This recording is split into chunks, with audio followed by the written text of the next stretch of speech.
साथियों, सबसे पहले आप सभी को धनतेरस की हार्दिक शुभकामनाएं। और अभी हम गए थे जौनपुर वीडियो बनाने, तो वहाँ पे हम वीडियो बनाए तो सर से हमने एक प्रश्न किया कि सर आप फीड में क्या देते हैं। तो सर ने कहा कि हम बैलेंस फीड देते हैं।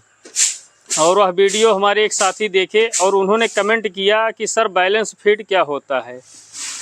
तो साथियों, हम बता दें कि पूरे फार्म की, पूरे पशुपालन की अगर रीढ़ की हड्डी कहा जाए तो वह फीड ही होता है। और फीड अच्छा तब होगा जब वह बैलेंस फीड बनेगा। बैलेंस फीड का मतलब संतुलित पशु आहार। संतुलन चाहे पशुओं में हो या इंसानों में हो या कहीं भी हो, संतुलन बना के रखेंगे तो हर चीज़ में हम आगे जाएंगे। जीव हम भी हैं, जीव ये भी हैं। जिस प्रकार से हम संतुलित भोजन करते हैं और संतुलित भोजन करेंगे तो हमारा डाइजेशन, हमारा स्वास्थ्य, हमारा शरीर सही रहेगा। और असंतुलित भोजन करेंगे तो कहीं न कहीं हम परेशान हो जाएंगे। सेम रूप इनका भी है। संतुलित आहार इनको खिलाया जाएगा तो इनसे हमको अच्छा मुनाफा मिलेगा। साथ साथ इनका स्वास्थ्य भी, इनका डाइजेशन, इनकी मिल्क कैपेसिटी और इनकी मतलब कि जो प्रजनन शक्ति है वो भी मजबूत होगी। अब बात आती है कि संतुलित पशु आहार में हम चुनाव क्या करें। तो जैसे साथियों, आप लोग देखते हैं, हम बराबर छोटे फार्मों पे, बड़े फार्मों पे जाते रहते हैं, अनुभव लेते रहते हैं। तो कॉमन अनुभव जो आया है कि मतलब कई जगह का सर्च करने पर कि 1 लीटर दूध पे 400 ग्राम, मतलब 1 लीटर दूध पे 400 ग्राम के हिसाब से फीड हमको देना चाहिए। बढ़िया फीड देना चाहिए। जैसे 10 लीटर दूध देने वाली गाय है तो उसके 1 लीटर पे 400 ग्राम दिया जाए। अब 10 लीटर पे मान लीजिए 400 ग्राम के हिसाब से करेंगे तो 4 किलो फीड पड़ेगा 10 लीटर पे ही। इससे कम जैसे 5-6 लीटर दूध दे रही है गाय, तो हमारे हिसाब से नहीं लगता कि उनको फीड दिया जाए। उनके लिए हम बढ़िया पर्याप्त मात्रा में हरा चारा अपने पास रहे, जैसे 15-20 किलो हरा चारा हो गया, 4-6 किलो भूसा हो गया, और घर का जो थोड़ा बहुत मान लीजिए रहे तो वही दे दें 4-5 लीटर वाली गाय पे।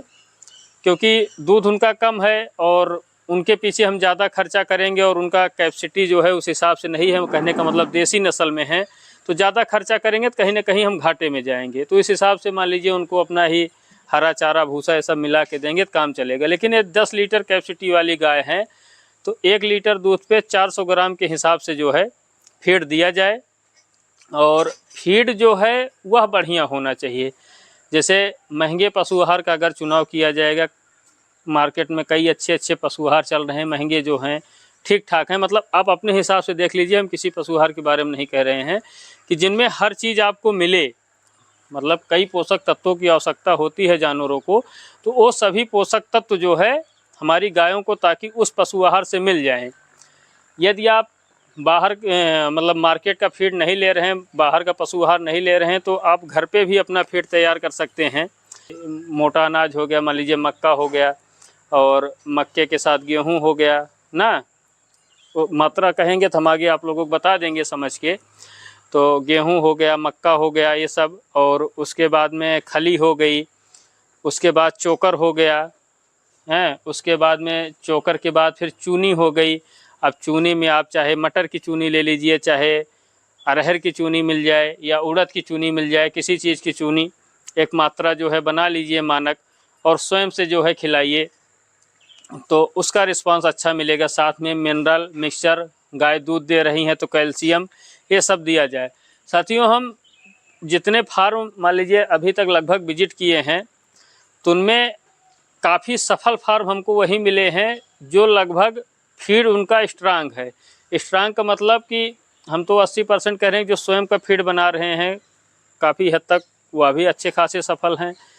या स्वयं का फीड मान लीजिए नहीं बना पा रहे तो मार्केट से अच्छा फीड खरीद के ला रहे हैं और बढ़िया तरीके से खिला रहे हैं तो उनको अच्छा रिस्पांस मिल रहा है। कहने का अर्थ ये है दोस्तों कि जानवर की हड्डी से दूध नहीं निकलेगा। जानवर को जब हम लोग अच्छा चीज़ खिलाएंगे, अच्छा आहार देंगे तो उनसे दूध भी बढ़िया मिलेगा, दूध बढ़ेगा भी बढ़िया, और उनकी जो है प्रजनन शक्ति भी मजबूत होगी। कहने के मतलब टाइम पे जो है हिट में आएंगी और समय से जो है सीमन एक ही बार में कंसीव कर लेंगी यदि अच्छा खिलाए रहेंगे। और इनमें सब में मिनरल मिक्सचर इनका सबका बहुत अच्छा रोल रहता है। अब ये नहीं होना चाहिए कि जैसे मान लीजिए हम गाय लाए या गाभिन अवस्था की गाय लाए तो उस टाइम उसको उस हिसाब से आहार नहीं खिला रहे हैं, बाद में जब वो बच्चा कर दे रही तो मार्केट से गए जो भी पशु आहार मिला उठा लाए और उसको खिलाना मन मर्जी से शुरू कर दिए, तो ऐसा नहीं होगा। मन मर्जी से पशु आहार आप खिला रहे हैं, ठीक है, एक टाइम तक तो खींच के दूध देगी, उसके बाद फिर अचानक से दूध भी कम हो जाएगा और उसको फिर रिपीट की भी समस्या होने लगेगी और कहीं ना कहीं अबांझपन की भी समस्या आ जाएगी। तो यही निवेदन है साथियों, एक थोड़ी जानकारी इसी से थी और एक भाई का कमेंट भी था, तो इसी माध्यम से कमेंट का जवाब भी सरल रूप में हो गया और फीड के बारे में भी जो थोड़ा बहुत हमारे पास जानकारी थी वह दे दिए। बाकी अगर आप लोग कमेंट करेंगे तो इस पर और हम विस्तार करेंगे और नेक्स्ट टॉपिक किसी और अच्छी चीज़ से इसी सबसे संबंधित लाने का प्रयास करेंगे। आशा करते हैं वीडियो पसंद आई होगी। यदि वीडियो पसंद आई हो दोस्तों, वीडियो को जरूर लाइक करें, चैनल पर नए हैं तो चैनल को सब्सक्राइब करें। मिलते हैं इसी तरह किसी दूसरी वीडियो में बढ़िया जानकारी के साथ, तब तक के लिए धन्यवाद। आपका दिन शुभ।